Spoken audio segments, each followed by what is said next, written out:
คือเวลาอบคุกกี้ค่ะจะลองเทสดูสิว่าสูตรที่ครูตุ้มให้มา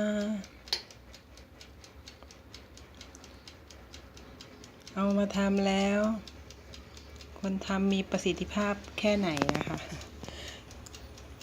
สูตรกับคนให้โอเคค่ะ แต่ไม่รู้คนทำออกมาแล้วจะโอเคหรือเปล่า เดี๋ยวเสร็จแล้วลองมาชิมดู หน้าตาแปลกๆเนาะ